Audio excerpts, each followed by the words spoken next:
Bom dia a todos. Agradeço a presença dos nossos palestrantes, do nosso público. Hoje nós iniciamos o debate do segundo eixo do evento, que é a historiografia, que é uma área que, com absoluta certeza, tem crescido bastante nos últimos anos, embora a gente saiba que estudos sobre historiografia datem ainda do final dos anos 80, de uma forma mais sistematizada, mas com certeza nos últimos 10 anos o tema se expandiu dentro dos programas de pós-graduação, e apesar de não falar diretamente de arquitetura e de urbanismo, mas é entender como que as ideias, os discursos foram criados e transmitidos, discursos-chave, como nós falamos ontem, ideias de escola paulista, escola carioca, se isso existe, se isso, até que ponto isso pode ser considerado como uma verdade. E, enfim, eu vou passar a palavra. Nós temos hoje, no primeiro tempo, a presença da Cessa Guimarães, da Universidade Federal de Pernambuco, do professor Nivaldo Andrade, da Universidade Federal da Bahia, da Cláudia Nascimento, da Universidade Federal de Roraima. Em segundo momento, nós vamos trabalhar com a professora Guilá, me perdoe a pronúncia, Naslavaski, se foi isso, da Federal de Pernambuco, do Fernando Diniz, da Universidade Federal também de Pernambuco, e da Carolina Chaves, da Universidade Federal do Recife. Temos um intervalo entre o debate, o qual nós vamos trocar de mesa, trocar de sala, para permitir um vídeo menor, depois para carregar na internet. Bom, então eu passo a palavra para a Cessa, fique à vontade, e um bom debate.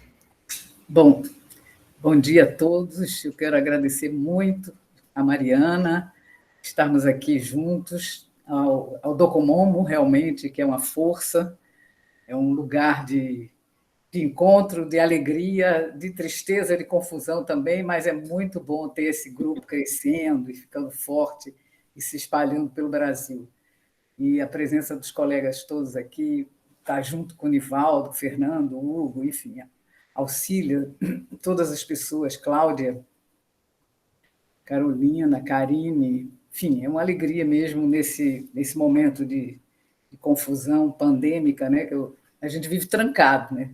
Só todo mundo na janela, a janela do celular, a janela do laptop, a janela do computador de mesa, é o dia inteiro na janela. Então, eu fiquei pensando comentando e pensando no que Mariana está dizendo, no crescimento da importância da história na nossa, enfim, no nosso métier, no nosso trabalho, e me lembrando de que sempre que a gente faz projeto, a gente é uma casa, a gente quer saber a história da família. É um quarto do bebê, a gente quer saber a história desse nascimento, dessa gestação.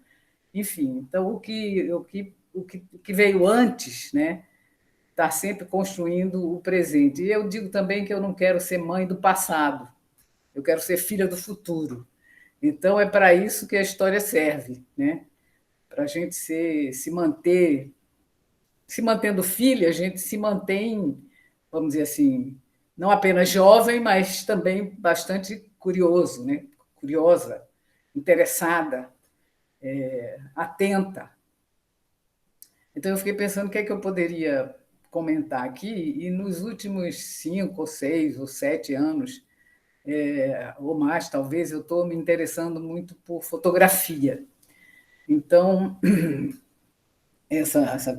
o que é fotografia, como é que a fotografia entra na vida da gente, a fotografia não estou falando da fotografia somente, mas sim da imagem, né? Quer dizer, esse acervo imagético que nós temos da cidade e que tanto a nós arquitetos, nos encanta e nos fascina e nos surpreende também, né? Então, a ideia seria que, é claro que eu ando no Recife, por isso que ontem até minha coordenadora da UFRJ me mandou um aviso. Cessa, o que é que você está fazendo na Universidade Federal de Pernambuco? Aí eu tive que lembrar ela que eu estou na Universidade Federal de Pernambuco há muito tempo. Primeiro que eu nasci no Recife, depois porque de lá nunca me desliguei, né? E eu sou pesquisadora lá do MDU, colega do Fernando, que está aqui conosco. Enfim, então, carregar essa bandeira, essa flâmula, esse escudo, né, de estar no MDU, né, que funciona também como uma proteção grande, foi importante para mim nos últimos anos. E eu fiquei pensando se eu falaria, que eu falaria do Recife, como é que as imagens me mostraram o Recife de volta, como é que eu procurei isso. O principal fotógrafo que eu estudei por lá, que foi o Benício Atley Dias, que gerou até um livro e que eu ainda continuo estudando o Recife por meio das imagens do Benício. A última investida que fiz foi estudar o bairro de São José. Tem um livro, vai ter um artigo meu, um livro sobre o bairro, que vai ser lançado agora em setembro, organizado pela Flaviana Lira, enfim, por alguma Juliana Pereira, Juliana Melo Pereira, Natália Vieira e Virgínia Pontual, que estão aqui junto conosco também. Esse livro vai ser muito importante porque trabalha muito com as imagens, trabalha com depoimentos também. A gente tem Norma Lacerda comentando sobre entrevistas com moradores, enfim, uma abordagem importante sobre vamos dizer assim, a imobiliarização, né, do bairro, a depreciação e a valorização dos lotes do ponto de vista mercadológico. Tem também as imagens, o trabalho com as imagens mais antigas, feito pela Isabela Duarte. Enfim, esse livro vai ser um livro muito interessante. E o bairro de São José é um lugar realmente maravilhoso para a gente estudar e para a gente pesquisar. Eu comecei a estudar a estrutura do Recife trabalhando a Rua do Imperador, porque a Rua do Imperador é a rua mais antiga da estrutura do Recife. Ela sempre existiu. Se você for percorrer os mapas e enfim, as representações, gravuras, etc., aquela rua está ali. Ela não é um eixo, não é um eixo, não, é um eixo. Ela liga o bairro de Santo Antônio ao bairro de São José, quase. E ela está sempre ali, ela nunca mudou. E quando eu comecei a estudar a Rua do Imperador, eu pensei assim, puxa vida, eu não encontrei trabalho sobre a Rua do Imperador. Então, eu fiz um trabalho por meio das imagens de Benício Atley Dias. Então, na verdade, o que eu vou mostrar para vocês aqui, compartilhar um pouco, essa minha chegada na história das imagens. Uma pessoa que me ajudou muito a compreender tudo isso foi o Piano Bezerra de Menezes, né, com seus textos, por um lado. E, por outro lado, um livro do Geraldo Gomes, que nos deixou agora, um livro foi um livro que ele não circulou. Eu só encontrei ele nas bibliotecas.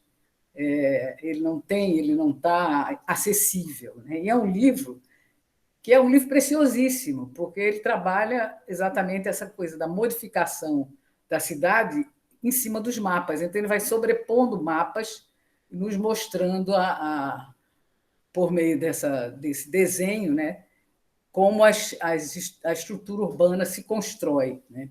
E foi assim, com esse livro até que eu detectei a importância da Rua do Imperador. Então, escrevi um artigo, Virgínia Pontual me ajudou no sentido da iconografia, né? Porque Virgínia tem um trabalho muito importante, né? E ela sempre esteve comigo nesse estudo, porque exatamente por isso, porque ela tem um acervo, ela e a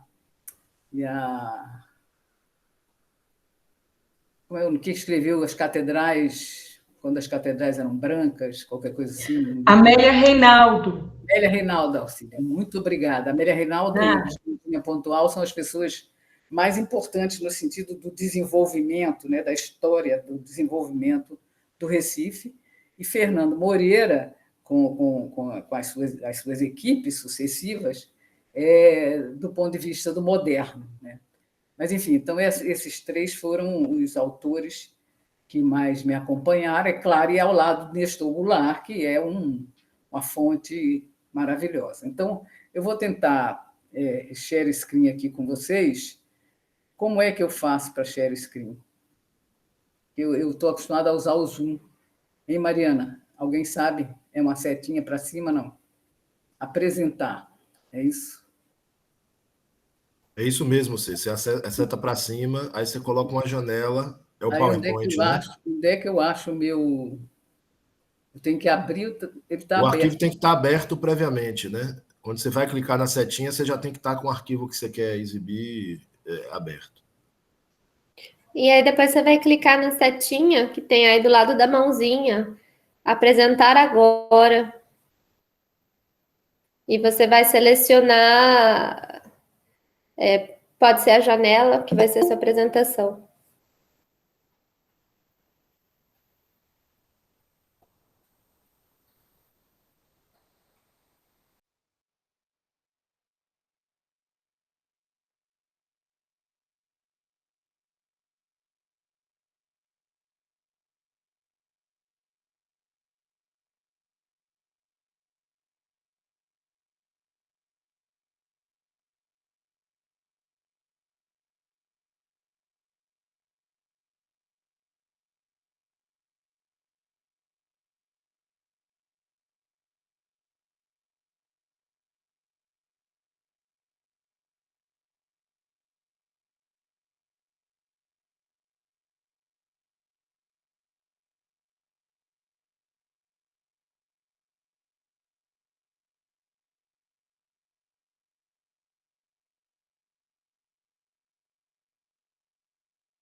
Cessa caiu? Cessa caiu. Ela não está aqui. Ela não está. Vamos aguardar um pouquinho para ver se ela consegue reconectar. Senão, nós passamos alguém na frente e ela apresenta na sequência.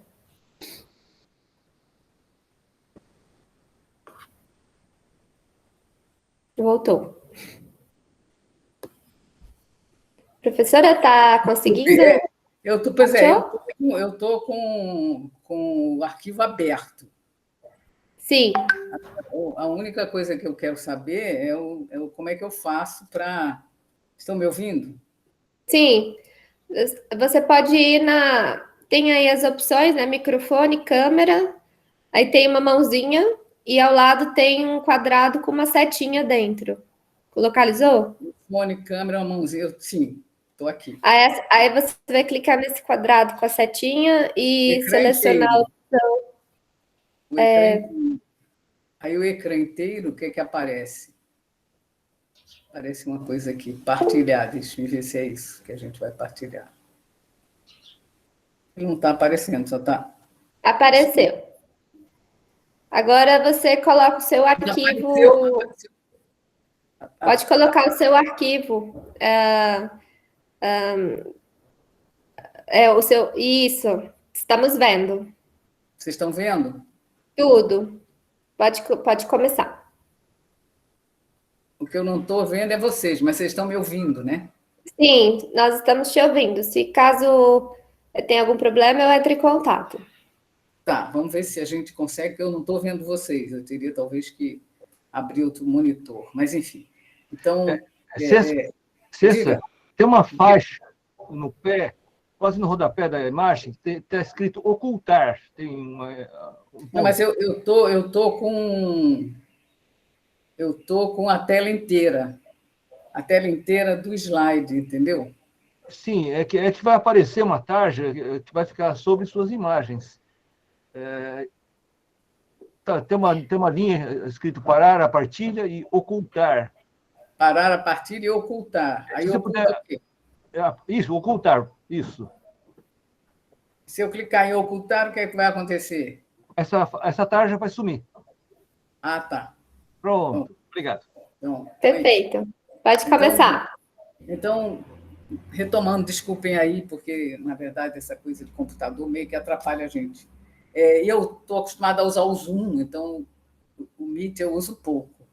Então, voltando, a ideia de considerar a fotografia, né, um instrumento, uma ferramenta muito importante, e principalmente porque os fotógrafos eles mostram o ambiente, entende? Eles mostram as pessoas. Então, partindo dessa fala do Baudelaire, por exemplo, a respeito da fotografia, então, como é que a fotografia realmente nos tira do lugar, né? Na verdade, ela impulsiona a gente de uma maneira assim fantástica, muito mais até que o cinema. Engraçado, não sei se porque estou nessa pandemia a assistir filmes na televisão, mas a fotografia adquiriu um valor assim realmente formidável, mais do que eu até vinha tentando descobrir. Então, no sentido do que eu procurei, claro que as pessoas têm uma primeira importância, né? Então, como é que a gente sabe ou vê que a fotografia ela está nos mostrando uma verdade? Isso é um pouco matéria de debate, matéria de muita discussão. Então, mas você não pode absolutamente fugir do fato que as coleções de fotografias são importantes para a nossa atividade, né? E, principalmente, porque quando você passa a estudar fotografia, você está ao lado do fotógrafo. Quer dizer, há três personagens aí: há o lugar, há o fotógrafo e há você. Então, é muito importante você conhecer quem era essa pessoa, quem era esse fotógrafo, né?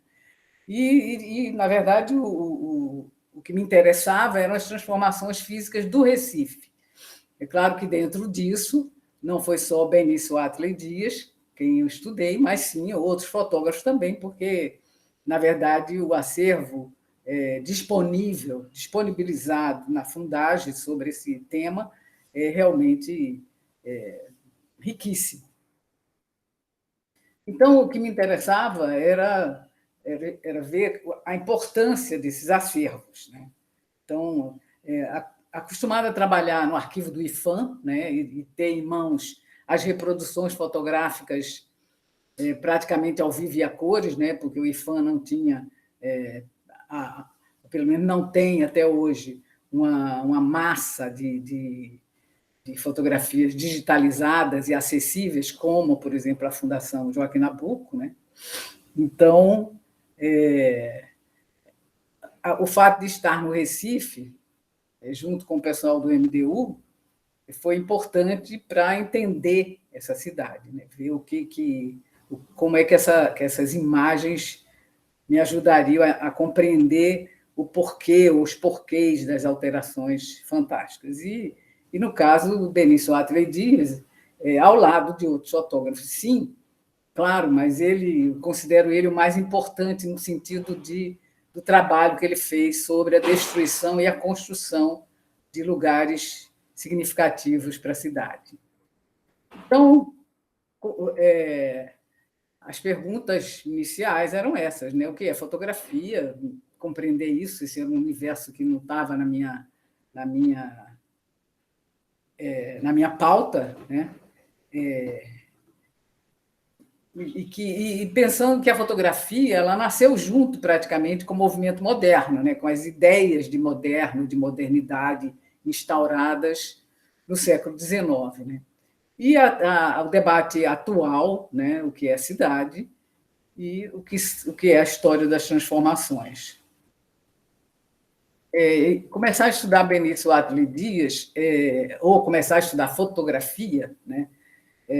aconteceu comigo durante o trabalho no IFAM, quando eu fui diretora de documentação, né? Então, eu tinha comigo, né, equipes no Brasil inteiro, com esses documentos visuais, e a gente montou uma ideia de uma série. Chegamos até a fazer o primeiro esboço, né, de diagramação do que seria essa série.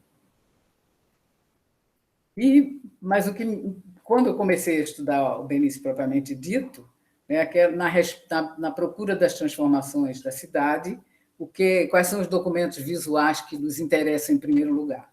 Aí, seguindo o método, seguindo a tradição, a pesquisa nos mapas, né, que nos mostra, enfim, todo o desenho, né? Então, a busca nas bibliotecas e nos museus, né, dessas representações imagéticas antigas, originais, né, da cidade, e o Recife, como o Rio de Janeiro, enfim, tem um acervo muito interessante, e eu encontrei um acervo muito bom na biblioteca do Instituto Francisco Brenan, que essa biblioteca, eu creio que foi montada pelo Leonardo Dantas, que é um pesquisador da cidade, muito interessante, muito, muito forte, assim, muito consistente, com a produção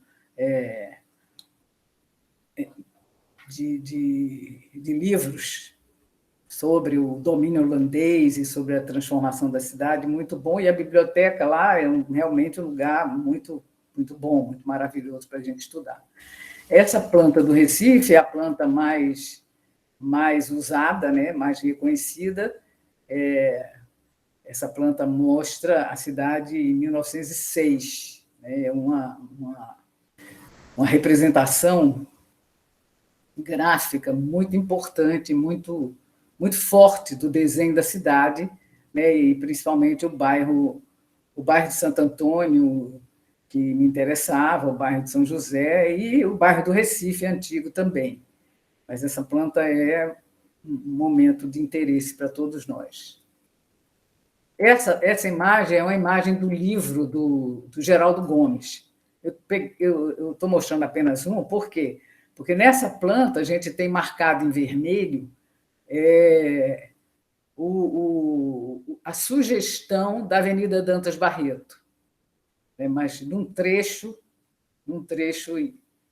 da cidade, você vê em vermelho aí a configuração de uma outra praça administrativa importante, né?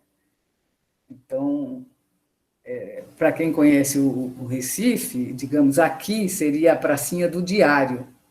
Então, essa avenida ela percorre toda essa extensão, desde a Praça da República, onde a gente tem o Palácio do Governo, o Teatro Santa Isabel, para quem conhece, e essa avenida ela vem até aqui, e ela vai arrasando e derrubando toda uma estrutura antiga, memorável, de ruas e quadras, etc.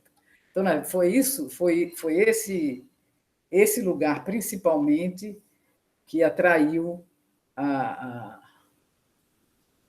enfim, a atividade de Benício Atra Dias como fotógrafo da prefeitura que ele era, né, também, né, fotógrafo do Porto do Recife, fotógrafo da prefeitura e fotógrafo do IFAM.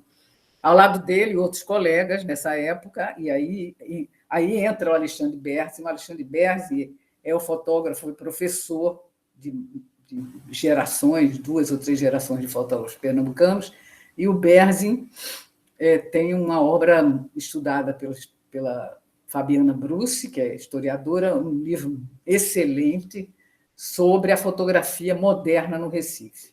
Então, essa base, vamos dizer assim, já preparada pelos colegas pernambucanos, foi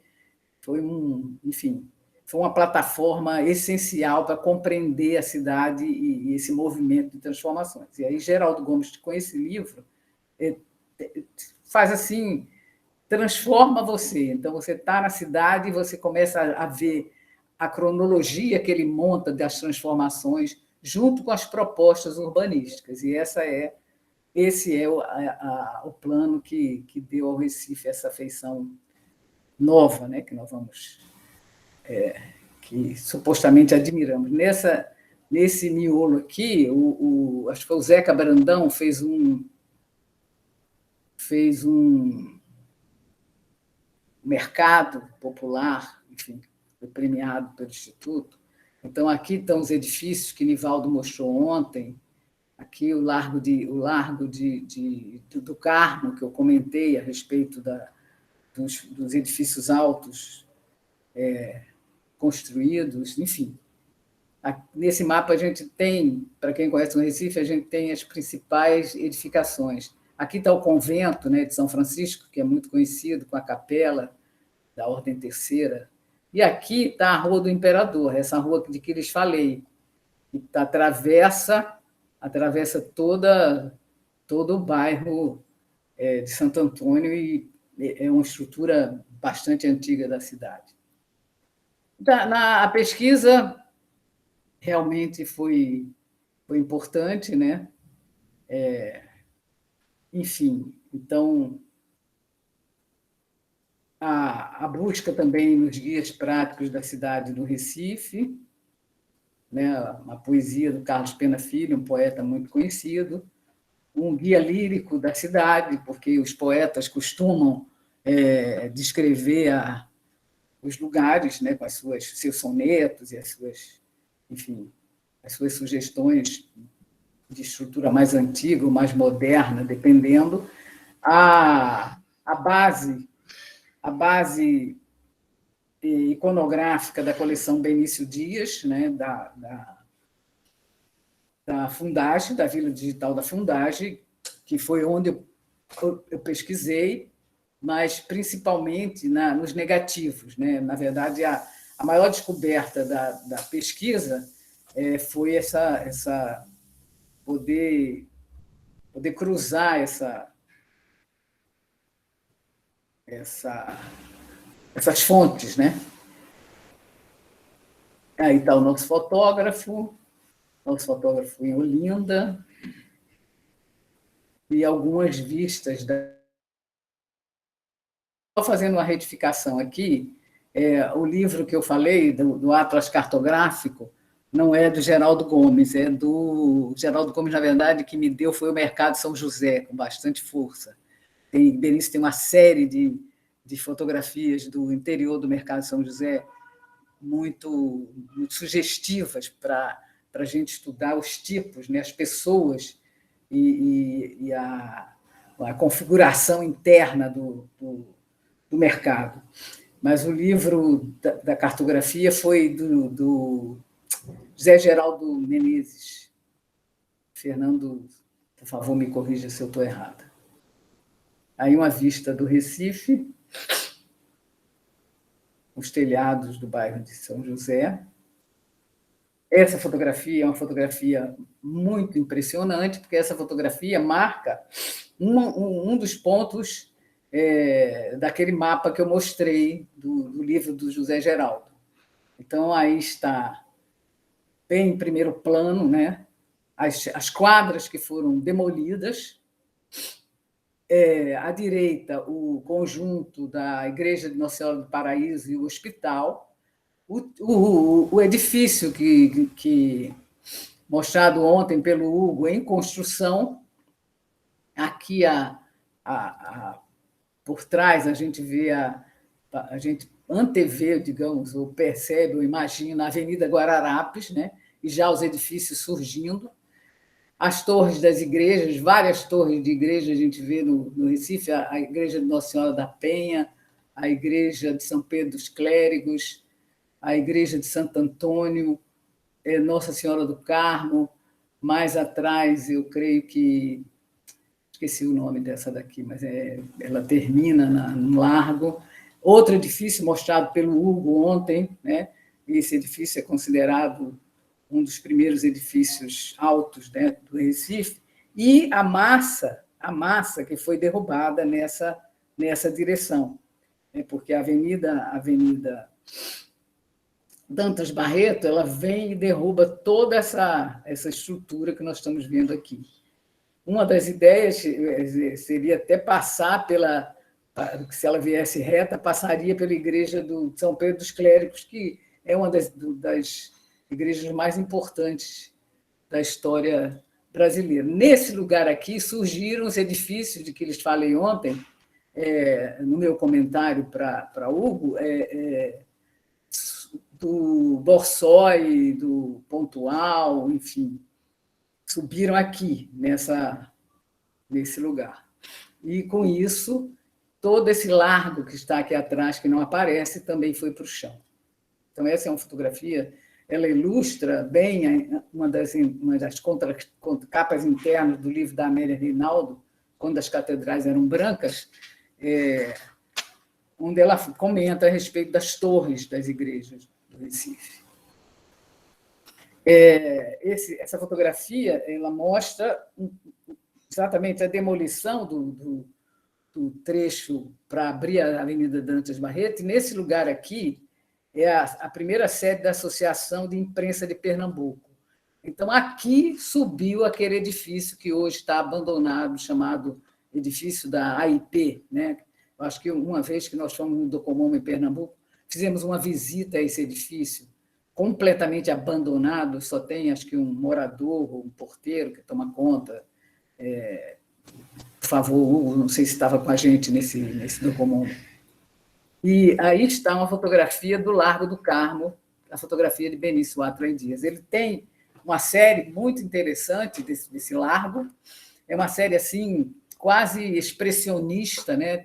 Dada a força do sol, era um sol a pino, né? Que estava nessa hora, a gente vê pelas sombras projetadas quase ortogonalmente no chão, né? Então, e os edifícios altos surgindo atrás, né? Onde que compõe a Avenida Guararapes. Essa é a Praça do Diário, completamente aberta, completamente demolida, todo miolo demolido. Aí está de novo essa praça, né, um trecho, e o bloco da quadra que foi arrasada. E aí, nesse lugar, começa o mercado do Zeca Brandão. Então, a gente precisa ver a transformação da cidade, né? É importante a gente ver como as ideias, né, e como o atendimento à causa social, até no outro plano, no outro nível, para diminuir, por exemplo, a desigualdade, se constrói um mercado popular no lugar onde essas quadras estavam. E aqui o edifício Sul-América, que eu creio que Hugo mostrou ontem, não sei, várias representações do Sul-América, né? Esse é o primeiro, considerado o primeiro arranha-céu do Recife, com 8 andares, creio. Aí outra perspectiva, outra fotografia, essa é a igreja de Santo Antônio, né? Que ela é voltada exatamente para a famosa pracinha do Diário, um trecho da quadra em demolição.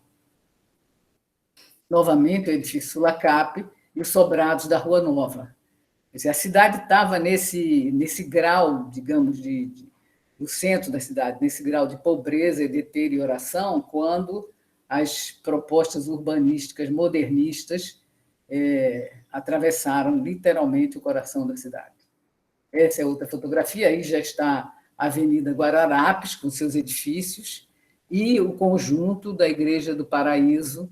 Aqui a pracinha do Diário, quem conhece o Recife, essa torre é muito, muito significativa, né, para a cidade, e todo o conjunto que foi demolido de maneira a subirem os edifícios que configuram a moldura da Avenida Guararapes.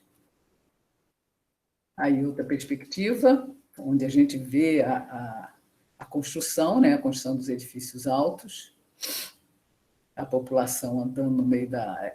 Imagina que essas reformas duraram quase 10 anos. Né? Outro ponto de vista, aí a Ponte Duarte Coelho, nesse lugar aqui fica o Galo da Madrugada, que quem conhece o Carnaval do Recife, conhece uma alegoria do Galo da Madrugada, uma espécie de escultura, né, carnavalesca. E nesse lugar aqui, à esquerda, é onde surgiu o edifício dos Correios. Então, toda essa moldura da Avenida Guararapes, o que configura o paredão que configura a Avenida Guararapes e que termina com o prédio dos Correios, é esse lugar aqui. E o conjunto da Igreja de Nossa Senhora do Paraíso demolido. E a torre do Diário, enfim. E em construção aqui, né, começa o Cinema Arte Palácio, o Cinema Trianon, que ontem foi mostrado também pelo... Outra série importante onde a gente vê esse cruzamento, né, essa ligação profunda de destruição com construção, é a abertura da Avenida Conde da Boa Vista. Então, aquela ponte que eu mostrei antes, é a ponte do Duarte Coelho, ela liga o bairro de Santo Antônio ao bairro da Boa Vista. Digamos assim, a investida moderna do urbanismo moderno com as grandes avenidas, essa representação tão forte. A Dantas Barreto e a Avenida Conde da Boa Vista demonstram claramente esse desejo modernista de configurar a cidade com grandes avenidas. Então, aí está a demolição da sede de um jornal chamado Jornal A Tribuna. Aí funcionavam as oficinas de impressão do jornal, e aqui à direita a gente vê a Rua da Aurora. À esquerda, a grade do jardim da Igreja Anglicana e a entrada da Avenida Conde da Boa Vista. Essa ponte, essa fotografia foi tirada de cima desse edifício, quando o edifício ainda estava em pé. Aí o edifício já está no chão. Mas aqui, Benício tira de uma das janelas do edifício. Essa fotografia mostra uma demolição no bairro do Recife, né, que também sofreu grandes alterações nessa época. As alterações do bairro do Recife começam na década de 1910, no sentido de dotar as grandes avenidas do bairro antigo, né, no bairro que eles chamam do Antigo Recife, bairro antigo. Outro momento interessante registrado por Benício é a demolição da igreja do Bom Jesus, Senhor Bom Jesus dos Martírios. E foi uma igreja demolida, que quase uma década e meia de discussão, de debate, grandes figuras envolvidas, pró e contra, mudando a casaca, enfim, e por aí vai, com propostas do Delfim Amorim para evitar a demolição dessa igreja, enfim, momentos interessantes. Outro momento interessante é a construção, é uma série também da construção do que eles chamam de o prédio do MEC, né? Enfim, eles têm um apelido, esse prédio, esse edifício, porque esse edifício ele reproduz os princípios aí da arquitetura modernista, e esse é um momento interessante da construção, onde a população é chamada também para presenciar alguma inauguração de algum andar do edifício. Esse é o edifício visto da Praça da República e o edifício visto do outro lado do Rio, né? Do bairro antigo, bairro do Recife Antigo. Então, a gente pode ver nitidamente é claro que não a mesma proporção, mas os princípios da janela em fita, o piloti, um edifício, um conjunto baixo, né, que cria uma situação muito, muito assemelhada ao prédio do Ministério da Educação. A gente vê a chegada da ponte e o Teatro Princesa Isabel. Quer dizer, para quem conhece o Recife, né, a Praça da República tem um significado muito grande por ter tido também, ao longo de sua história, uma intervenção do Burle Marx, né? Então, a gente tem essa riqueza de demonstração, de representação das ideias modernistas no Recife, que são muito interessantes e muito, muito convidativas para o estudo. Aí está uma vista, né, uma fotografia do Benício que é muito sugestiva, no sentido de a gente perceber as estruturas, né? São 3 momentos da cidade. A torre da igreja de São Francisco, né? Uma quadra, um resto de quadra, né? Com cartazes. Essa fotografia é muito estudada pelo pessoal de comunicação também, por causa desses afiches que estão nas paredes, nas empenas aí. Benício tem vários momentos em que os afiches presentes na fotografia te contam um momento da história da cidade. Nessa fotografia, ele quase que se esconde, né, para mostrar, vamos dizer assim, a integração de 3 tempos da cidade. Essa quadra foi demolida, a igreja fica na Rua do Imperador, né, a rua que lhes falei antes.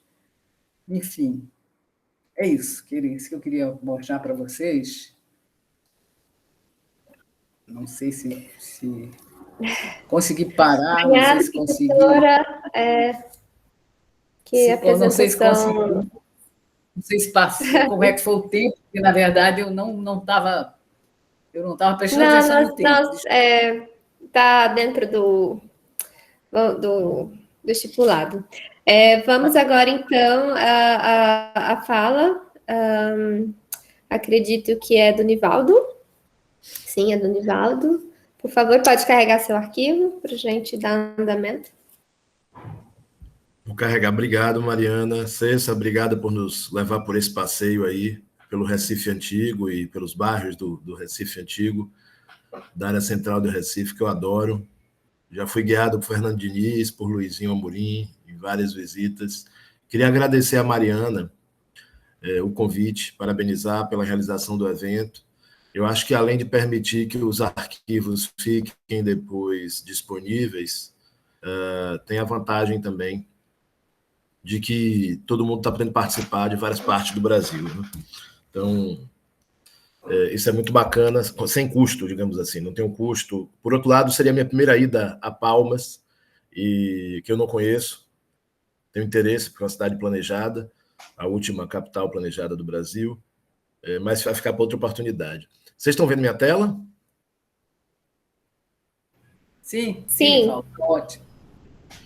Bem, eu vou aqui apresentar um trabalho, uma pesquisa que eu comecei, já havia começado embrionariamente muito atrás, mas de forma bem incipiente, que ela ganhou fôlego na pandemia, com todas as dificuldades de ser uma pesquisa sobre um arquiteto que atuou praticamente toda a sua obra, em grande medida, está em Feira de Santana, que é outra cidade, é a segunda maior cidade do estado da Bahia.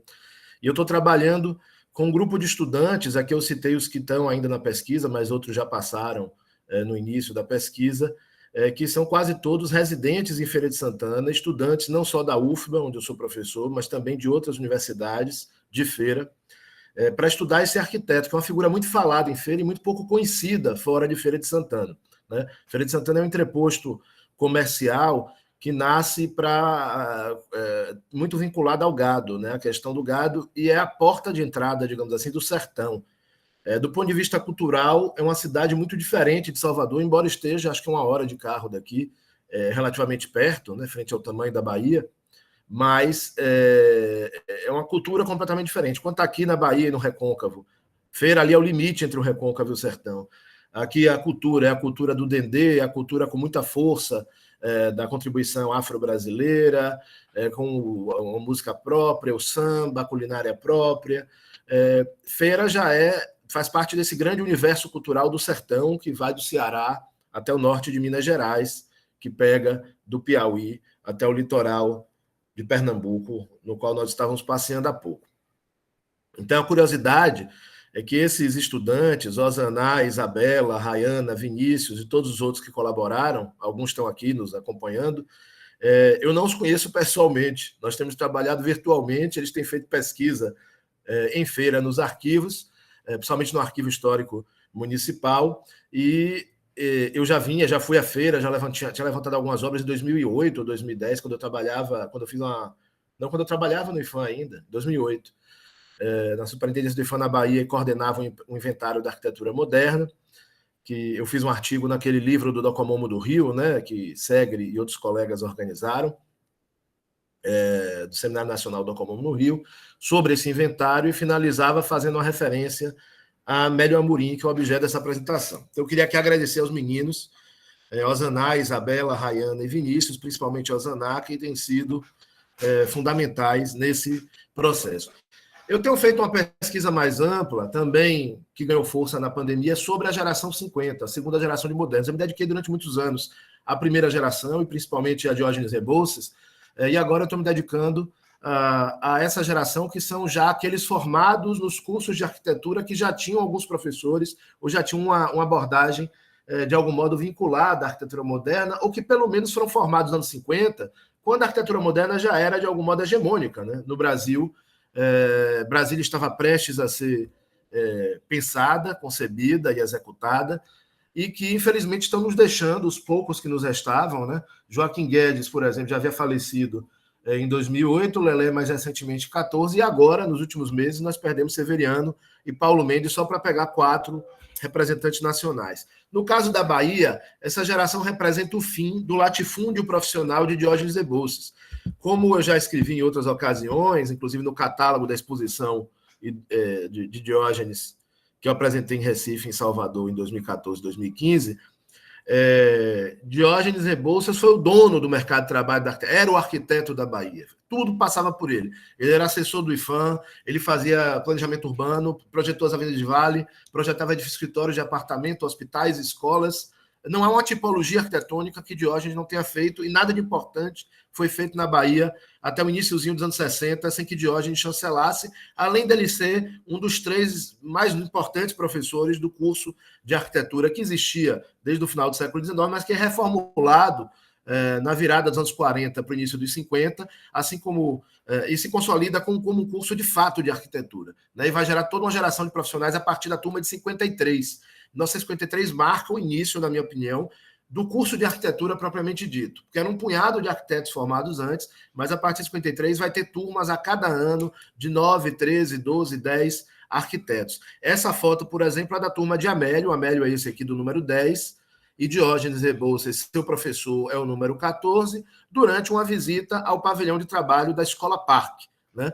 Então, esse latifúndio profissional está entre aspas, porque foi uma acusação muito sensata, feita por Bina Foniar, que veio para a Bahia a convite de Diógenes, chegou a ser parceiro dele em muitos projetos, e depois brigaram no contexto do projeto de Bina para o Teatro Castro Alves, porque não passou pelo crivo de Diógenes, e, de certo modo, usurpou um projeto que Diógenes tinha conduzido com Alcide da Rocha Miranda e José de Souza Reis. E essa geração é que vai explodir esse latifúndio profissional. Aqui são fotos de formatura, de reuniões dessas turmas dos anos 50. Eu estou chamando de geração 50 os formados entre essa turma de 53 e 1960, aqueles que cursaram ao longo da década de 50 o curso de arquitetura. E a gente vai ter vários grupos. Então, a gente tem os grandes escritórios que vão meio que usurpar legalmente, legitimamente, de Diógenes o mercado de trabalho, e vão passar a fazer os grandes edifícios, a rodoviária de Salvador, a rodoviária de Aracaju, os grandes edifícios, escritórios e de apartamentos do mercado imobiliário, que são basicamente 2 escritórios, Henrique Alvarez e Rodrigo Pontual, e Berbert e Peixoto, que aparecem aqui nessa foto, são esses 2, quando Diógenes foi embarcar no aeroporto de Salvador para uma viagem aos Estados Unidos em 58, mas que a diversidade de possibilidades de atuação profissional do arquiteto, que eram todas concentradas nesse único personagem, Diógenes Rebouças, elas passam a ser setorizadas, segmentadas. Então, se o mercado vai ser tomado por Alvarez e Pontual e Berbert Peixoto, por outro lado, vamos ter um arquiteto especialista em patrimônio, com formação na área de restauro em Roma, que é Paulo Armindo de Azevedo. Até hoje é uma das grandes referências no Brasil nessa área.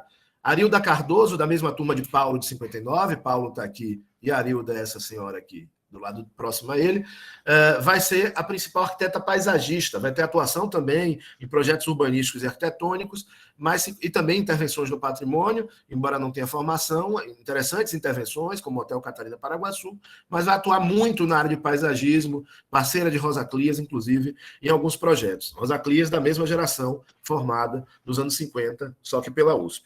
Temos os mais famosos, talvez, dessa geração, nacionalmente, Assis Reis, sem dúvida, um dos mais talentosos, e Gilberto Chaves, que foi parceiro e sócio de Assis no início, e que fez a casa de Jorge Amado que Bruan cita no livro como um exemplo de arquitetura moderna que incorpora elementos da arquitetura tradicional. E temos arquitetos ligados ao IAB, inclusive Benito Sarno, que foi o primeiro baiano a ser presidente nacional do IAB, na época da ditadura. Eu fui o segundo, é uma honra suceder Benito. E os arquitetos que construíram, inclusive Benito, a sede do IAB nos anos 60, como Sérgio Pinheiro Reis, Ari Magalhães, Ari Pena Costa, Afonso Baqueiro e José Maria Drummond.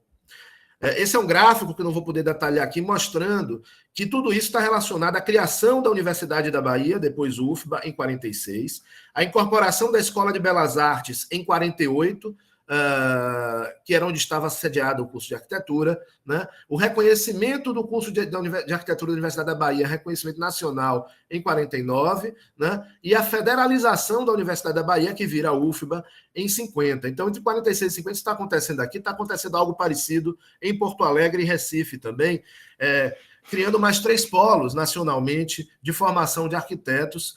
Alguns já existiam de forma incipiente, mas se fortalecem, se infraestruturam nesse período, que vão colaborar com a Faculdade Nacional de Arquitetura do Rio, as escolas de São Paulo, as duas, o Mackenzie e a USP, e com a Escola de Arquitetura da UFMG, que é a primeira escola propriamente de arquitetura.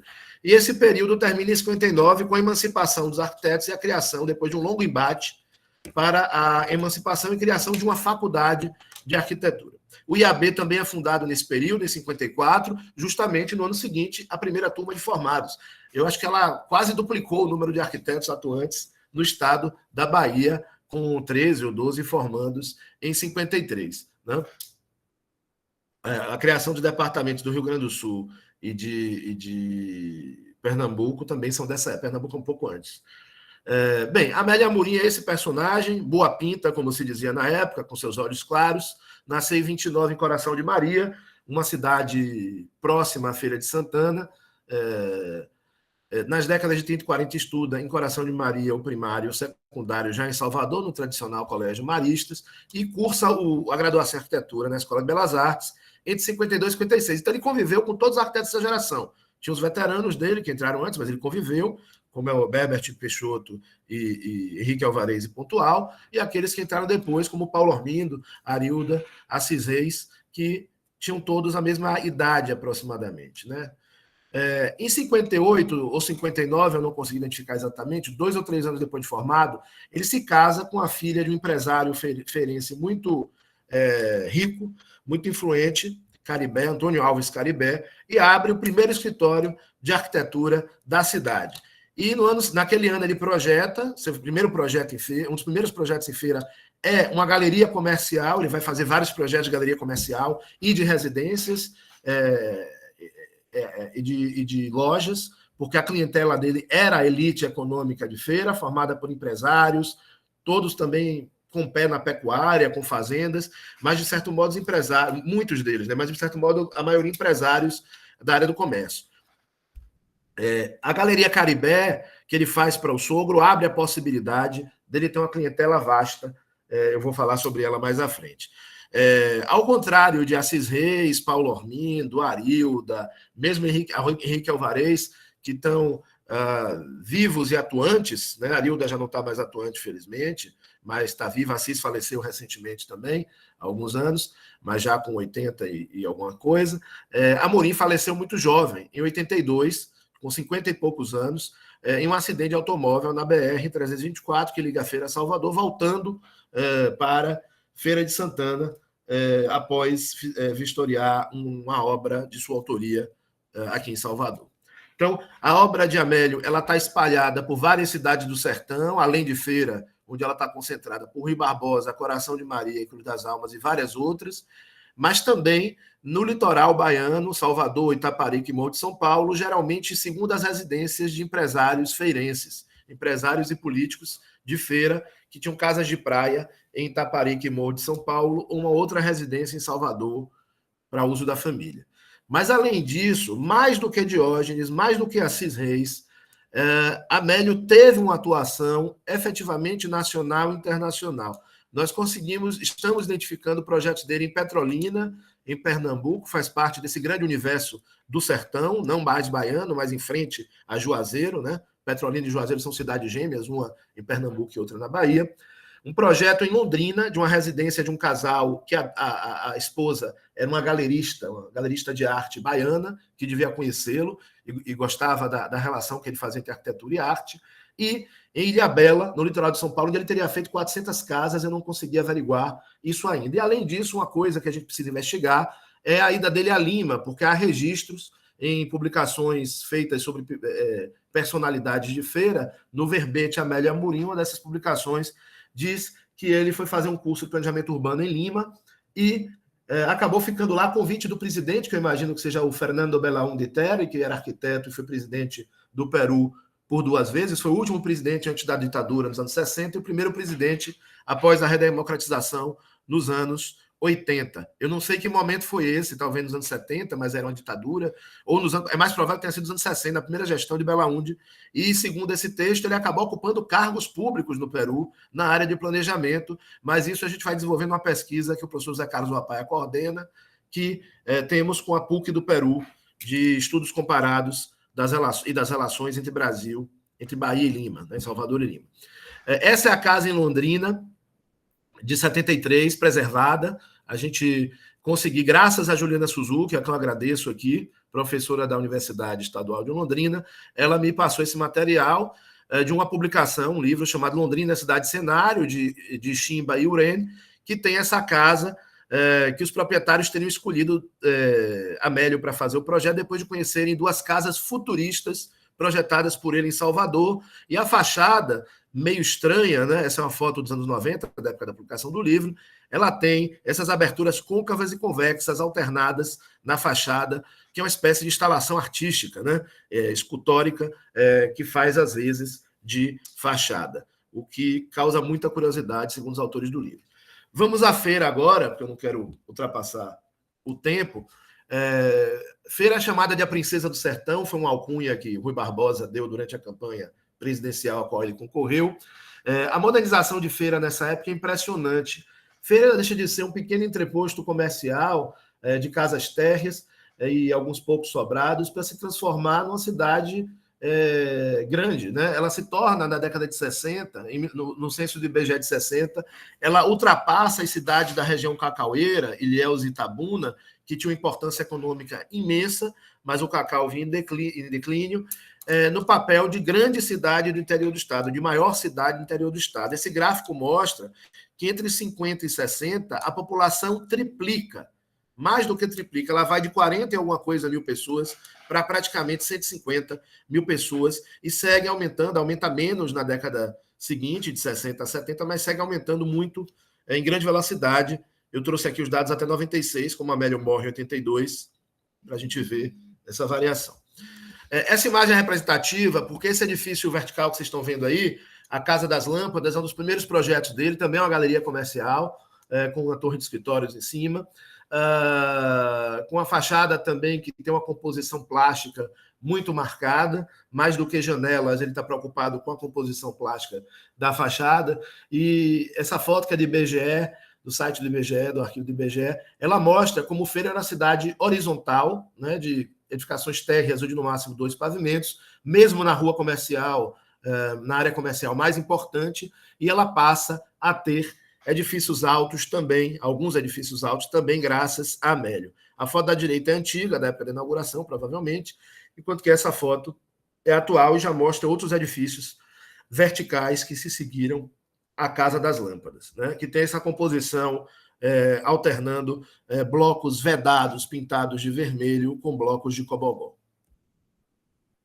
Essa é a tabela que nós temos feito com os meninos, principalmente através do trabalho de Osaná e dos demais, no levantamento de plantas no Arquivo Histórico Municipal de Feira, começado no finalzinho do ano passado, e nós concluímos esse levantamento recentemente, tendo identificado 88 projetos com plantas de aprovação, aprovados entre 59 e 1980 pela Prefeitura de Feira de Santana. Existem alguns, 5 ou 6 projetos que nós sabemos que são dele, porque são projetos importantes, e que não encontramos documentação, talvez tenha sido destruída, extraviada, molhada, queimada, não sabemos. Mas o que nós estamos fazendo é esse levantamento da produção de Amélio em feira, no primeiro momento. Aqui é a data de aprovação do projeto, o proprietário, que são sempre os mesmos da sociedade feirense, Amélio Demais, foi um dos fundadores do Clube de Campo Cajueiro, era carnavalesco, era pintor, era uma figura da sociedade feirense, né, que se frequentavam uns às casas dos outros. Colocamos o endereço, às vezes a gente consegue localizar porque a casa ainda está lá, como não tem o número em muitos casos, às vezes não conseguimos. Tem uma listagem que a Osaná fez de quais os documentos que foram encontrados e o estado atual, se o edifício está preservado, descaracterizado, ou foi demolido ou não chegou a ser construído. Em alguns casos, nós não obtivemos, infelizmente, as informações.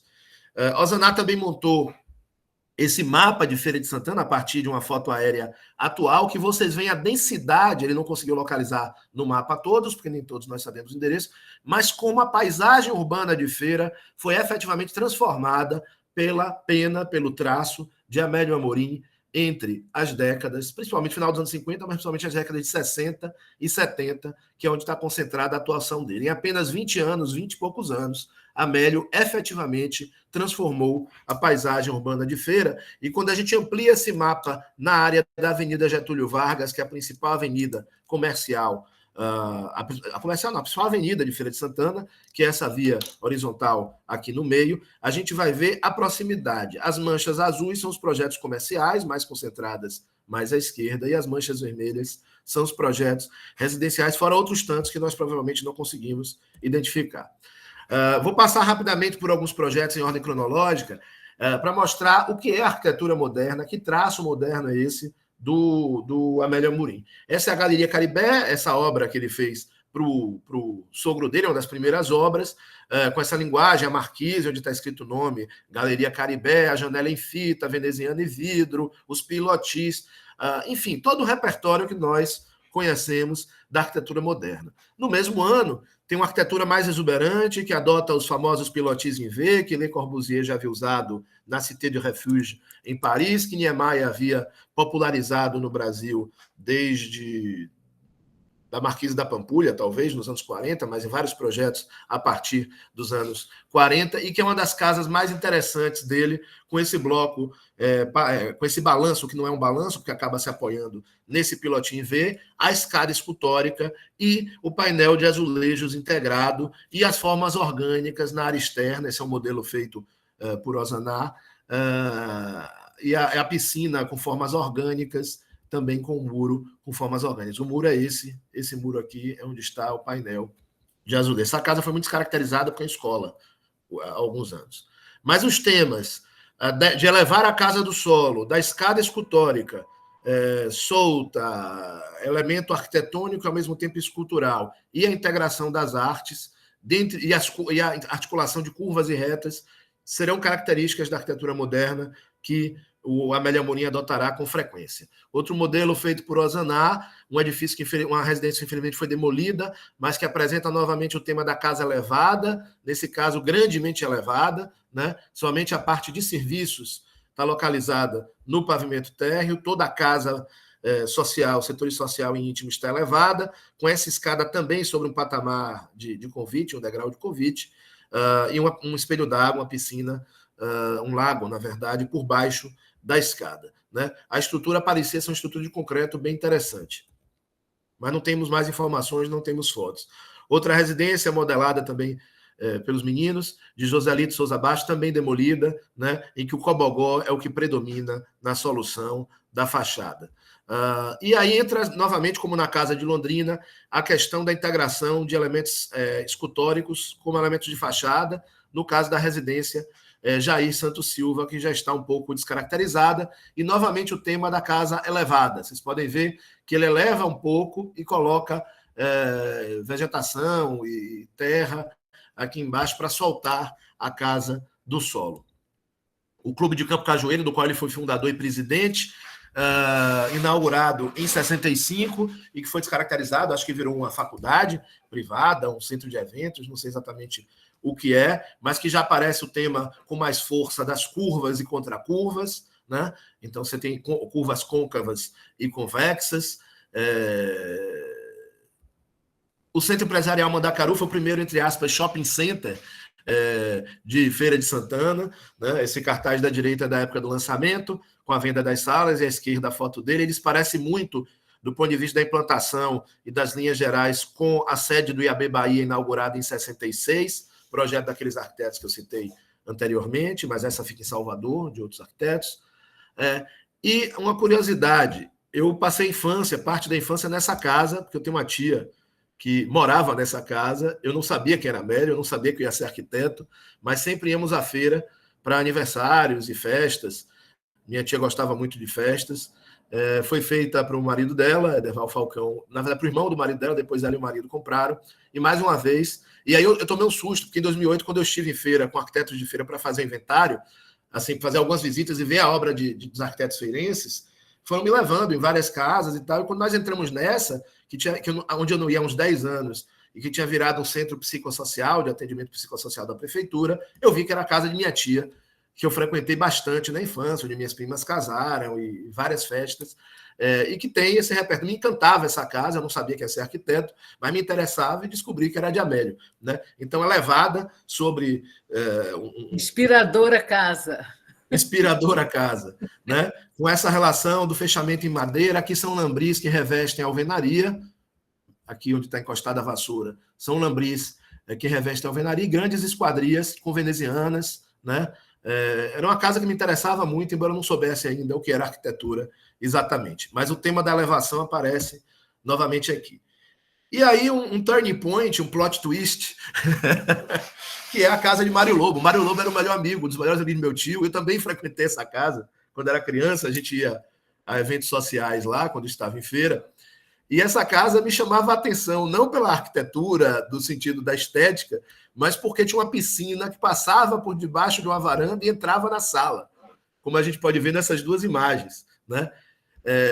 E isso eu achava, como criança, eu achava aquilo maravilhoso. Eu queria ter uma piscina na minha casa que eu pudesse nadar de dentro para fora. Em vez de entrar pela porta, eu entraria pela piscina, tipo Batman, não sei, o Aquaman, não sei, uma coisa meio de super-herói, né? Mas hoje, claro, com o olhar de arquiteto, o que a gente percebe é uma mudança radical. O último projeto que a gente viu é dos anos 60, os últimos, tá? 65, 64, 65. Aqui a gente está uma casa projetada em 75, inaugurada em 80, ou seja, quando eu frequentei ela, era recém-inaugurada. A escada continua escultórica, mas já é uma coisa meio kitsch, meio naif, né? Assim, feita por artesãos de Cachoeira, segundo me informou uma neta de Mário Lobo, arquiteta. E, obviamente, a casa não tem mais os traços da arquitetura moderna, ela pretende ser uma casa caluniosa ou coloniosa, como chamam alguns. A influência do Zanini, Nivaldo. Mas veja que não tem a elegância de Zanini, a madeira tirando a escada, ela não tem tanta presença quanto na obra de Zanini, que eu vejo a obra de Zanini como uma arquitetura mais moderna do ponto de vista da concepção, ainda que com alguns aspectos da arquitetura tradicional. Eu estou só comentando com relação à aceitação dessa estética, né? Essa estética neocolonial que volta com toda a força nessa época, né? Mas que leva a uma discussão já do pós-moderno, porque, veja, não tem como ter uma viga segurando uma balaustrada de madeira. Isso é uma viga moderna, que vence um vão de 4 metros, 3 metros, não sei de quanto, né? Ou seja, 2 metros, pelo menos, 2,5 metros. Tem algumas questões aí que, claramente, ele está brincando, ele tem uma certa ironia, é uma casa... A ideia da piscina atravessar a casa de fora para dentro, né, por baixo de uma laje de concreto, é absolutamente moderna, né? Mas eu não consegui entender ainda, porque não tivemos a oportunidade de analisar outros projetos desse período final da vida de Amélio, para saber se é uma mudança geral nas casas dele ou se é uma demanda do cliente específico, Mário Lobo, que infelizmente já faleceu. Eu estou em contato com a viúva e com a neta. Mas aí, para concluir, porque o tempo já deve estar próximo do encerramento, eu queria fazer uma provocação aqui, entrando no tema da historiografia, que é o tema dessa mesa, né? Learning from Feira de Santana, que era assim que eu encerrava o artigo do Docomomo do Rio de Janeiro, de 2009, se eu não me engano. Enfim, já tem 2011, tem muitos anos, né? 2009. 2009, né, Renato? Seria um regionalismo ou seria um pós-modernismo avant la lettre, antes mesmo de existir esse conceito de pós-modernismo? O projeto mais famoso de Amélio, ao qual ele se dedicou desde 69 até a morte dele, e que levou ele à bancarrota, era um projeto pessoal de um grande centro turístico formado por hotel, que nunca chegou a ser construído, um restaurante regional, que foi construído e funcionou, e uma boate. O restaurante chamaria Carro de Boi, e sua arquitetura era inspirada na arquitetura das fazendas e dos carros de boi, e nos carros de boi, obviamente, e a boate se chamava Boate Girimum. Girimum é o termo utilizado em feira e acho que em boa parte do sertão brasileiro. Aqui em Salvador a gente fala abóbora, é outra diferença. Em feira fala, a 1 hora daqui se fala Girimum, já é sertão. A Boate Girimum tinha formato de girimum. A Boate Girimum é um pato, como diria Robert Venturi, Steve Eisner e Denise Scott Brown. Esse projeto sempre foi dito que era de 75, porque é o ano que foi inaugurada, mas nós achamos o projeto da primeira versão, o Osaná achou no arquivo, que é de 69. Em 1969, Amélia Amorim projetou uma abóbora em concreto para que as pessoas pudessem comer abóbora, para que as pessoas pudessem comer carne do sol, para que as pessoas pudessem comer a comida do sertão da Bahia, do sertão do Brasil e de Feira de Santana. Essa é uma foto já detonada da abóbora, né? E à direita a gente vê os interiores. Os interiores eu queria muito ter mais acesso a fotos, ele está muito destruído, eu vou mostrar depois, está muito arruinado. Mas é interessantíssima, eu imagino que essa estrutura seja de concreto para segurar esse balanço, né, para dentro, porque tem essa tampa da abóbora, essa chapeleta, digamos assim, né? Mas você tem esse piso da discoteca, onde as pessoas, da pista de dança ultra colorido, você tem os gomos da abóbora, não sei se pode chamar assim, abrigando umas espécies de as mesas, né, e espaços mais reservados, onde as pessoas podiam sentar. Um projeto extremamente interessante, mas completamente fora do que pode ser considerado arquitetura moderna, embora se utilize do concreto, evidentemente. Seria regionalista pela referência à cultura do sertão, à cultura de feira, né? Seria pós-moderno, porque essa referência não vem como na obra de Severiano Porto, por exemplo, em que os materiais tradicionais, o uso da madeira, da palha, e a referência à arquitetura indígena, ela é feita de forma erudita. Aqui você tem sempre um certo kit, você tem sempre uma certa ironia. E eu posso chamar também de tropicalista, nós estamos em 69. O tropicalismo está a pleno vapor e o tropicalismo surge na Bahia, não no sertão, embora Gil tenha morado em Ituaçu na infância e tenha sofrido grande influência da música sertaneja, Luiz Gonzaga é um dos ídolos dele, já gravou um disco inteiro sobre isso, mas o tropicalismo entendendo como essa pletora, essa explosão de informações, esse over, né? Tudo pode, tudo é permitido, que é também algo meio pós-moderno. Eu já escrevi um artigo relacionando o pós-modernismo na arquitetura com o tropicalismo. Por que eu acho que é menos regionalista e mais pós-moderno, ou ambos, mas é pós-moderno? Olhe as tesouras que cobrem o restaurante Carro de Boi. Ele utiliza as rodas do carro de boi completamente subvertidas. Não tem engenheiro que me explique que faça sentido várias dessas radiais da roda do carro de boi do ponto de vista estrutural. Ela está ali como um elemento alegórico. É o resgate do simbolismo esquecido da arquitetura, como Robert Venturi defendeu no texto dele de 72. Robert Venturi, Denise Scott Brown e Steven Eisner. Aqui são fotos da degradação do edifício, eu visitei em 2008, fiquei encantado e assustado. As paredes são de taipa, do restaurante Carro de Boi, se eu não me engano. Então, assim, tem algumas questões aí que são regionalistas e outras são mais um pós-modernismo. E, infelizmente, a direita é o estado de conservação do interior da abóbora, né? Então, para concluir, citando Maria Alice Junqueira Bastos e Ruth V. Design, naquele maravilhoso livro Brasil, Arquiteturas após 50, elas dizem: chamar de pós-moderno a qualquer debate e ou arquitetura acontecidos no Brasil antes de 81, 82 é um exercício de futurismo retroativo. Será? Amélio morreu justamente em 82 e nós estamos falando de um projeto inaugurado em 75 e concebido em 1969. E, para mim, a abóbora, o girimum, que aparece à esquerda, é o pato à direita, sendo que ele ocorre, é concebido, é pensado 3 anos antes de Robert Venturi escrever sobre o pato.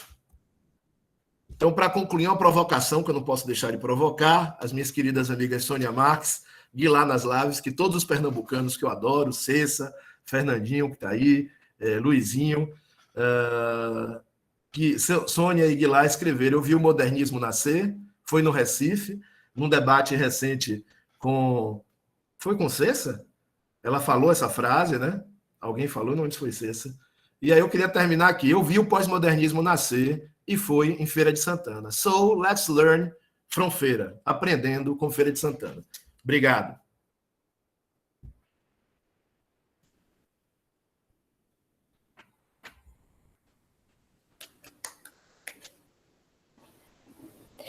Muito obrigada, Anivaldo, por essa exposição tão estimulante. É uma viagem também. Todos esses processos e essas novas tecnologias de você remodelar as casas.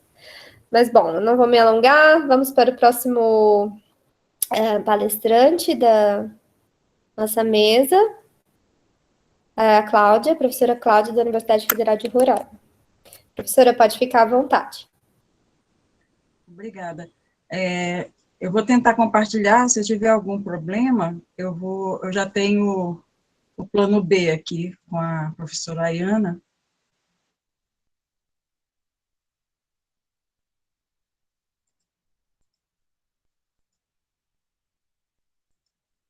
Vamos lá. Vocês já estão vendo?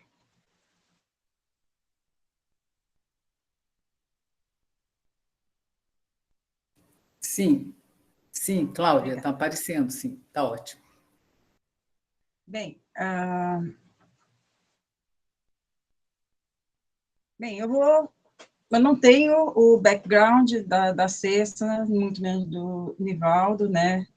No caso, eu vou falar a partir de onde eu estou. Eu sou carioca, morei alguns anos, 25 anos, coisa pouca, em Belém, e moro atualmente em Roraima, sou professora da Universidade Federal de Roraima. Então, esse percurso, a gente faz várias coisas na vida, mas principalmente observa, né? Nós, arquitetos, a gente observa o tempo todo. E, então, eu queria fazer aqui, nessa apresentação, não falar de mim, mas falar um pouco do que eu percebo, né, dentro dessa perspectiva da produção da pesquisa na região norte, né, dentro do Comomo Norte, Nordeste, como isso tem se configurado ultimamente. Então, vou contar um pouquinho dessa historinha, tentar contar, e peço aos colegas, né, todos que estão, que percebendo falhas nessa minha compreensão do processo, me corrijam para poder tentar construir essa história de uma forma mais objetiva e mais consistente. Bem, quando foi colocada Mudou? Não, não mudou, não foi? Não abriu não está mudando a tela. Cláudia, seria possível deixar em modo a apresentação? Acho que aí muda. Pois é, que eu abri como modo apresentação, mas ele não está indo. Deixa eu sair de novo. Ele não está em apresentação. Pois é, não, é que eu estou aqui no computador e estou falando pela... À medida que você mexe com os slides, aparece, embora você mudou o slide. Passa por debaixo para ver o que acontece. Porque agora eu abri a Cláudia, tela aqui. A gente não está vendo a tela de apresentação. Nós estamos vendo a tela do PowerPoint, e se você tenta mudar, ele não muda, porque esta tela não é de apresentação. Será que você consegue? Eu acho que é F5, se não me engano. Aperta F5. Tá. Não? Não, no computador está mudando, não está mudando na transmissão. Nós não estamos vendo a mudança. Pois é. Professora, Ayana, você você pode... selecionou tela inteira ou janela? Janela. Se você puder compartilhar a tela inteira, às vezes ela maximiza. Uhum. Ok. Ou então, Ayana, você está disponível aí?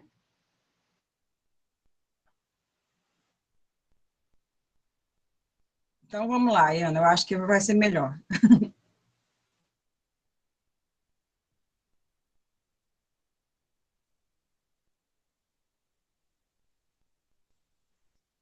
Obrigada. A Ayana Dantas é uma pesquisadora do nosso laboratório e ela está fazendo doutorado agora na UNB, nossa parceira. Sim. Tenta agora abrir a apresentação, Ayana.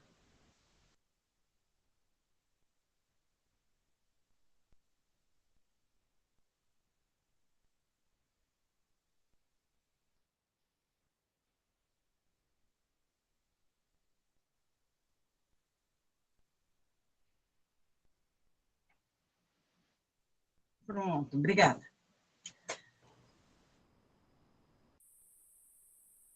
Tá. Então, a provocação para essa apresentação foi dada no contexto, né, da mesa, né, que é falar sobre a historiografia, sobre essa perspectiva culturalista. Eu pensei, como falar da construção de um relato histórico, né, se a gente não falar um pouco de como isso se constituiu na região norte, né? O que é fazer pesquisa na região norte, quem são os pesquisadores, os laboratórios, os caminhos de pesquisa, né, na região norte, e quais são os limites dessa pesquisa. Pode clicar, Ana, por favor. Pode seguir, por favor. Então, nesse slide, a gente fala sobre o que é fazer pesquisa na região norte, né? E começamos falando justamente sobre a formação, porque a pesquisa na região norte, ela vai começar a se consolidar a partir, efetivamente, do surgimento de cursos, né, de arquitetura, e especialmente em instituições públicas federais. Então, o primeiro curso de arquitetura, ao contrário do Recife, da Bahia, do Rio de Janeiro, São Paulo, né, Rio Grande do Sul, é criado justamente a partir de 1964, com uma contribuição muito grande, né, de professores vindos do Sul, que vão criar esse curso para formar arquitetos, né, que já atuavam, engenheiros formados que já atuavam, e a partir daí essa primeira turma vai se desenvolvendo.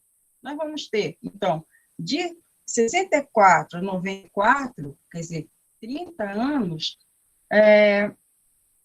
o surgimento da segunda turma, segunda instituição pública federal, segunda universidade, que é a Federal do Tocantins. Então, durante 30 anos, nós vamos ter a hegemonia do Pará com a UFPA e a UNAMA, o surgimento da UBRA, e, a partir daí, várias universidades privadas vão surgindo, até que somente em 2005 vai surgir mais uma universidade, que é a Unifap, né, no Amapá.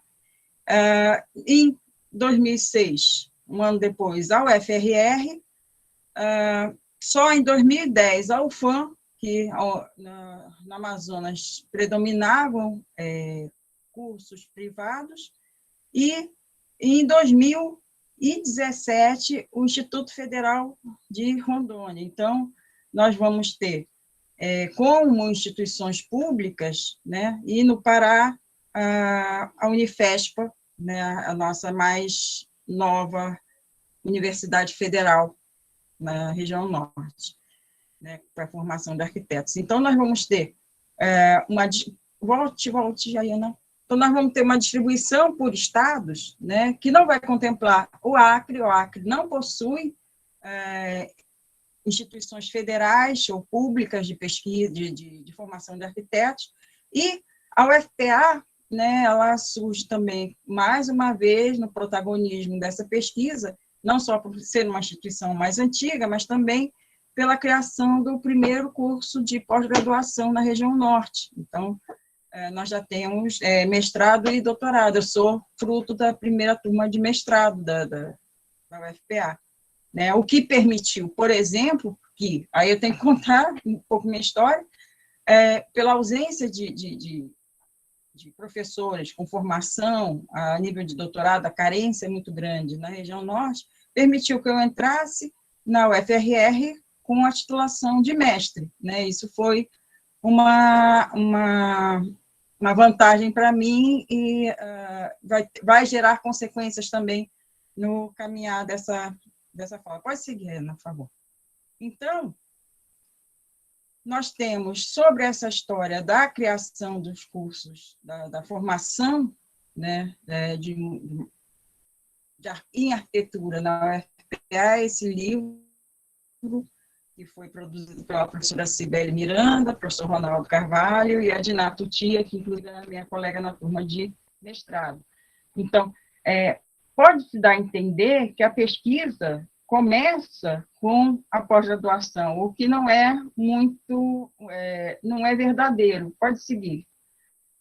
Porque antes de existir uma pesquisa sistemática, né, especialmente na arquitetura moderna, sobre a arquitetura moderna, existiam estudos, especialmente, né, pode seguir, essa escola Bem-vindo à França Messias, que foi o primeiro bem tombado, né, moderno, no Pará, tombado a nível municipal, e isso foi provocado pela necessidade, foi provocado por uma pesquisa, pelo reconhecimento desse bem, e não só esse bem, mas outros vão passar a ser objeto de atenção. Pode seguir.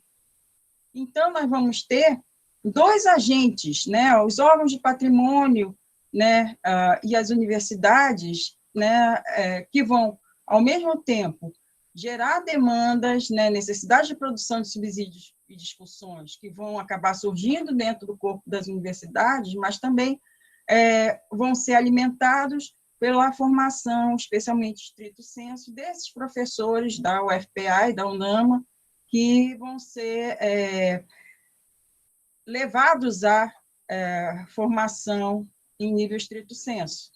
E podemos seguir. Efetivamente, nós temos uma agente muito importante, que é a professora Selma Chaves, que vai capitanear, né, essa pesquisa sobre o moderno no Pará, especialmente, mas ampliando essa visão de uma forma sistêmica, tentando entender as temporalidades dentro da própria Amazônia. Pode seguir. E embora a produção da professora Selma seja anterior ao surgimento do curso de pós-graduação em arquitetura e urbanismo, né, da UFPA, esse desenvolvimento de pesquisas vai acabar gerando o surgimento do LACA, que é o Laboratório de Historiografia e Cultura Arquitetônica, com especial atenção ao moderno, e na UFRR, nós vamos criar, por força da necessidade, que não existia informação arquitetônica sobre a produção arquitetônica de Roraima. Então, a professora Paulina Onofre Ramalho, historiadora, vai criar o Laboratório de História da Arquitetura e do Urbanismo, que ela tem mestrado pelo PEP, do IFAM, e eu vou criar um laboratório que o curso não tinha sequer espaços, né, laboratórios, quer dizer, até por uma exigência do MEC, né, a gente tinha uma carência muito grande desse tipo de espaços, inclusive de discussão. Eu vou criar o laboratório de práticas de projetos de pesquisa para desenvolver essa dinâmica. Então, junta-se a esse grupo, né, um professor mais antigo, que é o professor Felipe Melo, que estava no processo ainda de mestrado na geografia, lá na UFRR, e nós acabamos os três, em princípio, começando a promover né, a participação em vários eventos. Pode seguir, Ana, por favor. Então, nós temos, até 2015, se não me falha a memória, 16, né, uma rede de grupos de pesquisa e laboratórios que vão dar esse formato, né, mesmo que precário, a uma produção de pesquisa sobre arquitetura moderna na região norte.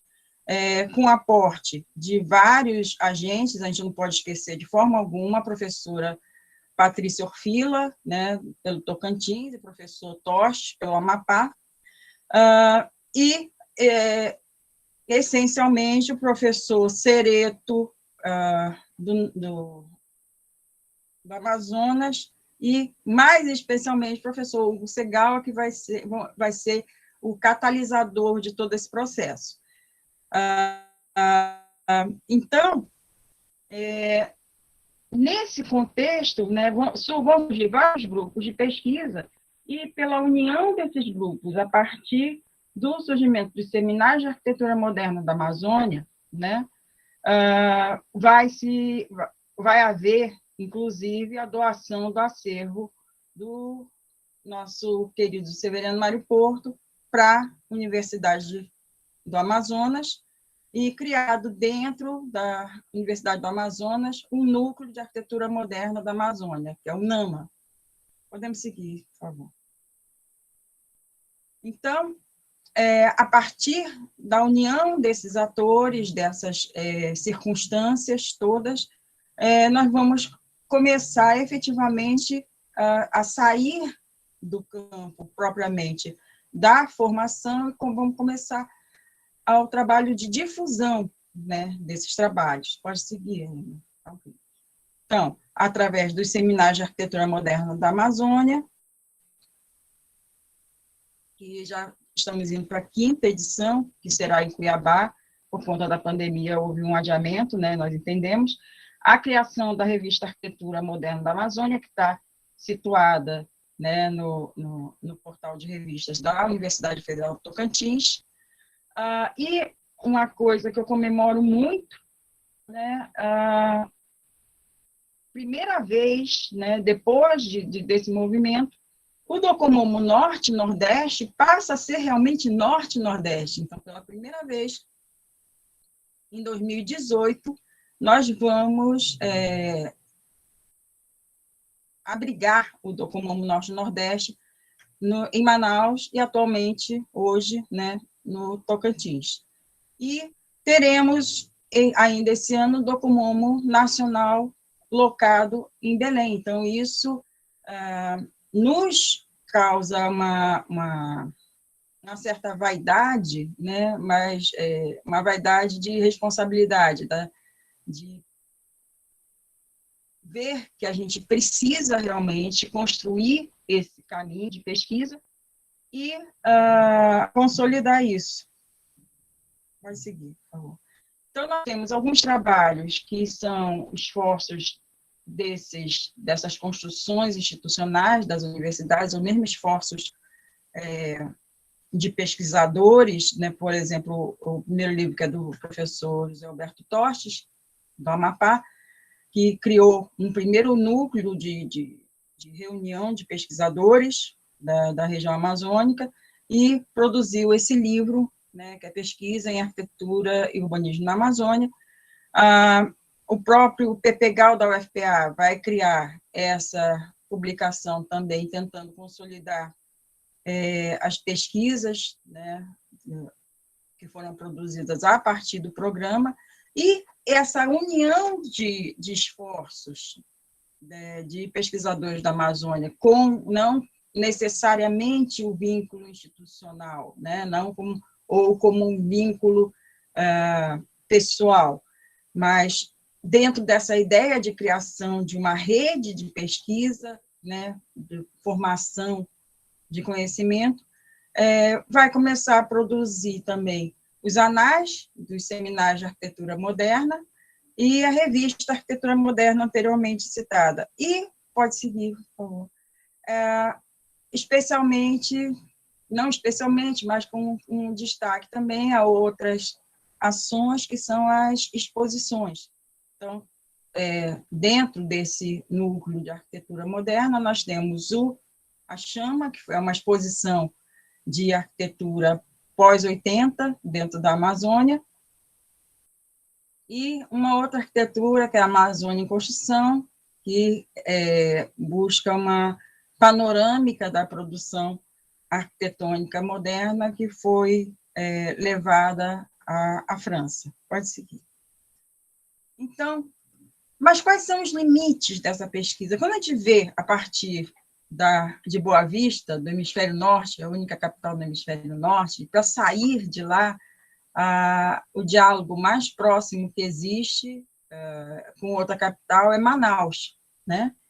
Então, para sair de Manaus, estrada, ou a gente tem essa fisionomia, né, do lavrado, dos buritizais, ou vai de avião e vê nuvens, né? Então, nós temos uma dificuldade diferente de outros núcleos consolidados, né, núcleos urbanos, onde a gente tem, inclusive, uma sobreposição de tempos. Nós, na verdade, temos um deslocamento que nem sempre a gente consegue perceber esses elementos. Então, o esforço de pesquisa ele é muito complicado por conta disso. Pode seguir. Além de outros fatores que a gente encontra no meio do caminho, característicos, né? Dentro da pesquisa de campo, às vezes a gente tem que lidar com enchentes, com queimadas, fazer uma pesquisa sobre um conjunto habitacional e, de repente, descobrir um grande lago, né? Então, um desvirtuamento de pesquisa, e a pesquisa dentro dos objetivos se perde, mas também, pode seguir, a gente encontra algumas referências muito importantes, perdidas, né, especialmente sobre a cultura local, a cultura indígena. Pode seguir, Ana.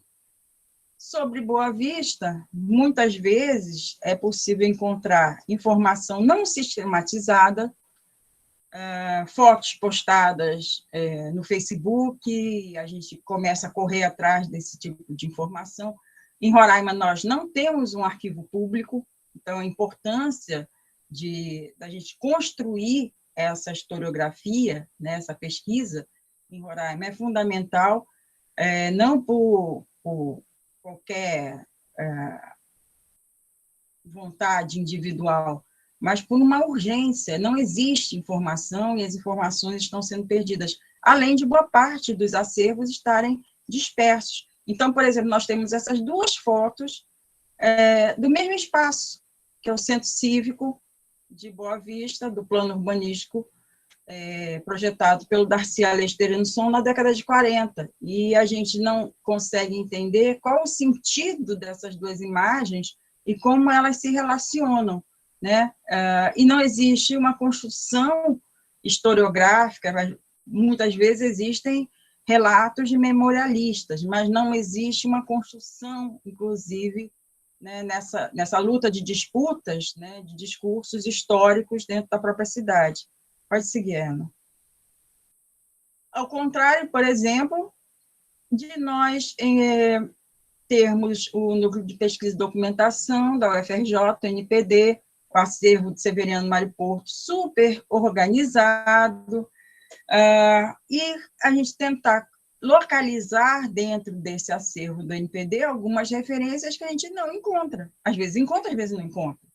Então, a realidade que a gente acaba buscando nessas fontes memoriais, arquitetos mais antigos, né, não batem com a documentação, né?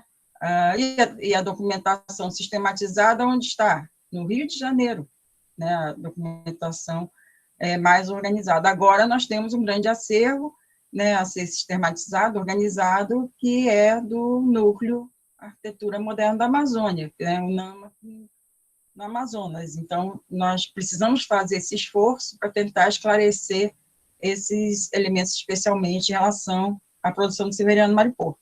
Mas, por sua vez, em Roraima, nós temos bons acúmulos de documentos, não podemos tratar tanto como acervo, porque ele não é tratado dessa maneira.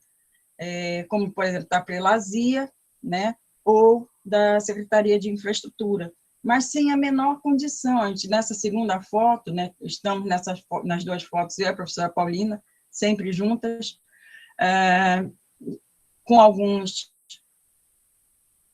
bolsistas e voluntários tentando agrupar informações, entender informações. E na segunda foto, da direita, a gente vê como, por exemplo, que são tratados os projetos, né? Estão organizados em canudinhos, colocados num canto, quando muito identificados com papelzinho colado com fita durex ácida, e vamos a esse garimpo. Então, buscar essas informações, sistematizar essas informações, colocá-las disponíveis para que nós, pesquisadores, possamos fazer pesquisa, é um trabalho que é tão difícil quanto sair a campo no meio do lavrado, né? Podemos seguir. Professora Cláudia, desculpa interromper, se você puder encaminhar para a conclusão, à medida do possível, por conta da outra sessão. Sim, ok. Então, nós temos os nossos laboratórios, que a gente faz o que é possível, e nisso que é possível a gente também consegue coisas muito boas. Esses desafios da pesquisa esses limites nos levam a coisas muito boas, como, por exemplo, durante o SAMA, nós fizemos um SAMA Tour em Caracaraí, e Hugo e Cereto, que estavam lá, sabem quais foram os desafios para a gente conseguir subir na caixa d'água de Caracaraí do Severiano. Podemos seguir, Helena. Então, nós temos, infelizmente, nesse momento não, mas todo esse prazer do encontro pode seguir. O prazer de conseguir descobrir caminhos dentro da própria instituição, parceria com outros cursos, participação em eventos de sociedade de fronteiras, de geografia, de história, pode seguir. E muito aprendizado também, né? E aqui a gente vê, nessa sequência de fotos, registros dos 4 SAMAs, da exposição de arquitetura moderna da Amazônia, da Chama, e o 7º Docomum. Pode seguir. Ali, o filho do Darcy Aleixo, o neto do Darcy Aleixo de Lenusson, professor Porto Carreiro também, quer dizer, aprendizado com o processo também, pode seguir. Tostes, pode seguir. E aqui, dentro do esforço da pandemia, tentar continuar produzindo e difundindo conhecimento, né? Isso aí foi um esforço empreendido pela gente, onde eu trago aqui à esquerda um pouco, né, dos arquitetos pioneiros de Roraima, a Maria Perpétua Socorro, a Peta Barbosa, e aqui à direita, a Iana Dantas, que eu acho que ela nem sabia que essa foto estava na apresentação, que é essa nossa, quer dizer, 2 gerações importantes de arquitetos da região norte, a partir de Roraima, que estão contribuindo com essa pesquisa. Podemos seguir. Pode seguir até um pouco mais rápido. E a gente vai andando e conhecendo e reconhecendo a arquitetura do norte e nordeste primeiro, né, no centro Belém. Pode seguir. E a partir de baixo, essa imagem, Belém à direita, a casa do Bechara Gabi, a prefeitura de Caracaraí, que vão se consolidando, pode seguir, como objeto de pesquisa sistemática, né? Ali, seguindo, sequência, Caracaraí, a Catedral e o conjunto do Parque Anauá do Otacílio Lima Neto. E, por fim, o principal campo de pesquisa em Roraima, né, não só, mas na Amazônia como um todo, é o Severiano Mário Porto. Pode seguir.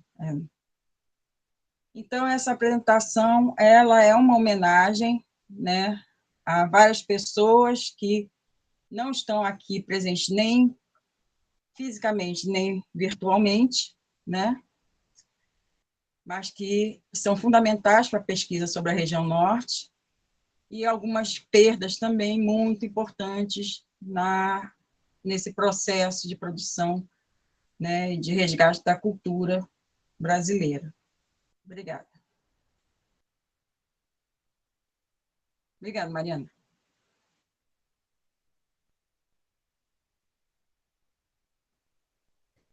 Muito obrigada, sempre muito bom ver o trabalho que foi realizado. Eu, como professora da Federal de Tocantins, né, participei também vendo esse processo acontecer e sempre muito gratificante ver os frutos de uma pesquisa em grupo. Eu sugiro que, por conta da